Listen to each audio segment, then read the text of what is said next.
সুপ্রিয় দর্শক মণ্ডলী, বর্তমান সময়ে ফ্যামিলি কার্ড একটি আলোচিত বিষয়। আপনার হাতে থাকা স্মার্টফোনের মাধ্যমে আপনি ফ্যামিলি কার্ডের জন্য আবেদন করতে পারবেন। আজকে আমি আপনাদেরকে দেখাবো কিভাবে আপনি ফ্যামিলি কার্ডের আবেদন করবেন এবং সেই সাথে আপনাদেরকে জানাবো বাংলাদেশের কোন কোন উপজেলায় এই ফ্যামিলি কার্ড চালু হতে যাচ্ছে। পুরো ভিডিওটি দেখলে আপনারা জানতে পারবেন। আশা করি পুরো ভিডিওটি দেখবেন এবং সঙ্গে থাকবেন। এজন্য প্রথমে ক্রোম ব্রাউজার ওপেন করতে হবে এবং সার্চ বারে লিখতে হবে টিসিবি। সার্চ দেওয়ার পর ট্রেডিং কর্পোরেশন অফ বাংলাদেশ অর্থাৎ টিসিবি লেখাটি আসবে, এটির ওপরে ক্লিক করতে হবে। এরপর ঠিক এইরকম একটি উইন্ডো ওপেন হবে।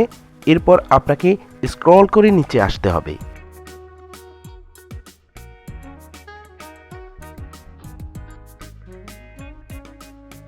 এবং নিচে আসলে দেখতে পাবেন ফ্যামিলি কার্ড সেবা। এই ঘরে ক্লিক করে আপনাকে নিবন্ধন করতে হবে। তবে এখন সেটি বন্ধ আছে। যখন ফ্যামিলি কার্ড চালু হবে তখন এটি ওপেন করা হবে। এখন দেখা যাক ফ্যামিলি কার্ড কোন উপজেলাগুলোতে প্রথমে চালু হবে। বনানীর কাকরাইল বস্তি, পাংশা, পতেঙ্গা, বাঞ্জারামপুর, লামা, খালিশপুর, চরফ্যাশন, দিরাই,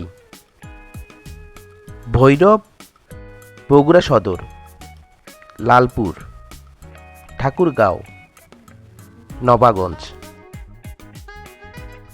দর্শক মণ্ডলী, এই সমস্ত উপজেলায় প্রথমে পরীক্ষামূলকভাবে চালু করা হবে। তারপর পর্যায়ক্রমে দেশের বিভিন্ন জায়গায় এবং সারা দেশে চালু করা হবে এই ফ্যামিলি কার্ড। বন্ধুরা আমার, ভিডিওটি কেমন লেগেছে অবশ্যই জানাবেন। ভালো লাগলে লাইক, কমেন্ট ও শেয়ার করবেন। চ্যানেলটি সাবস্ক্রাইব করে আমার অন্যান্য ভিডিওগুলো দেখে আসবেন। ফেসবুক পেজ থেকে দেখে থাকলে অবশ্যই পেজটিকে ফলো দিয়ে দেবেন। দেখা হবে নতুন কোনো ভিডিওতে। ভালো থাকবেন। আসসালামু আলাইকুম।